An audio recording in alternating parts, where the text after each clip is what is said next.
I came into because I was lost up here in Anza. I was trying to find Hemet Lake.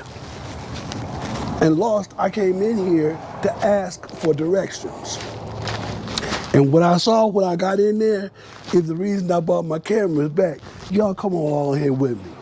Now, what I'm going to do is I'm going to have the gentleman that works here to explain to you what this wooden motorcycle is and how it came to be. Okay?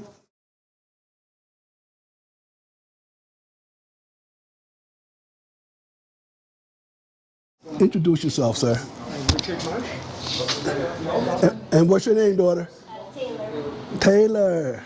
Pleased to meet y'all. Mr. Marsh and Taylor, you guys are officially rolling with the Triple OG G-paw.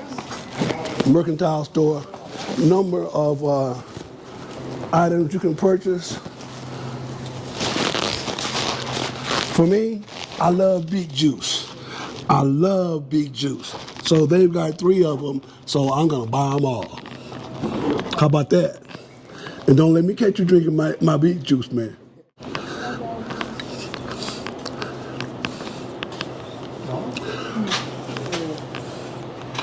We'll just sit it here for now until our guy gets finished.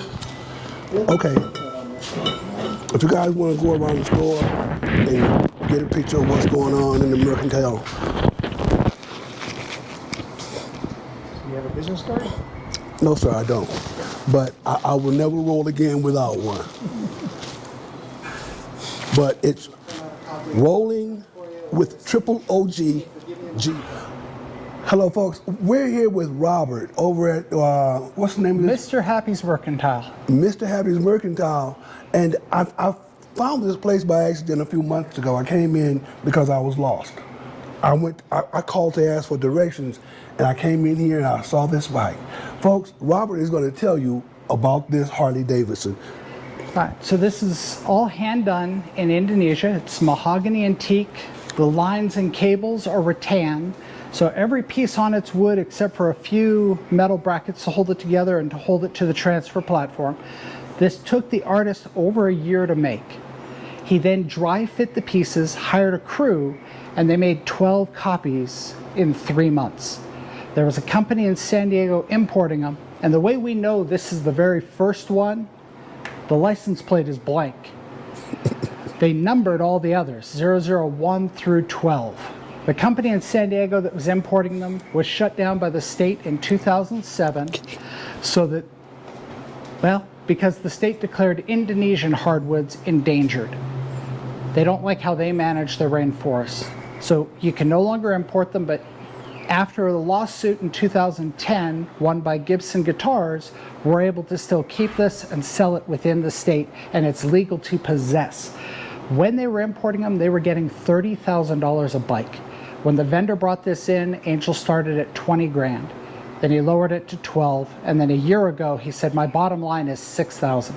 So that's what he's asking for it today, is 6,000, and the detail is phenomenal. I mean, Harley guys, bike riders all can point out the parts off of different year bikes, what's off of an Indian, what's off of a Harley, because somewhere in Indonesia there's a dude cruising around on a rat bike that looks just like this, because that's what they had to copy. And as Cornelius was pointing out earlier, he didn't make slotted mags, he made spoked wheels. That means he had to hand carve the hub, carve each spoke, and then he puzzle fit the tire and rim together rather than starting with just a block of wood. You know, so the attention to detail, the love that went into this, it's mind-boggling. The highway pegs articulate, the clutches and the brake levers move. The artist actually told me that if you unbolted it from this transfer platform, it would roll. Now, we haven't tested that, but it's an amazing piece of work. I'm waiting for somebody with a winery, a biker bar. That was Angel's dream. He and his business partner were going to start a biker bar up in the high desert. Unfortunately, when they applied for their liquor license, he found out that his business partner, who was the money behind the project, had a felony conviction when he was 18, so no liquor license in this state. And so Angel was selling me some cabinets, and he had this and said, well, if you want to take it to your store, here it is. So that's the story behind the bike. I'm waiting for somebody who can love it and appreciate it for the piece of work that it is, and give it a home where it'll be loved. And thanks for stopping in, Cornelius. Robert, It is thank a you so pleasure. much. Thank you so much for giving us the rundown Oh, yeah. on the bike. It's an amazing piece of artwork. yeah. As I said, I came here quite accidentally and saw it. And I want to bring back everybody who was rolling with G-paw because I think the world needs to see it. Oh, absolutely. Robert, thanks again. Thank you, sir. God bless I'd you. say you weren't lost. I'd say you were put where you needed to be. Okay, God was leading me. It said that. It said a picture together. 1, 2, 3. It said a good man stepped the order of the Lord. Absolutely. So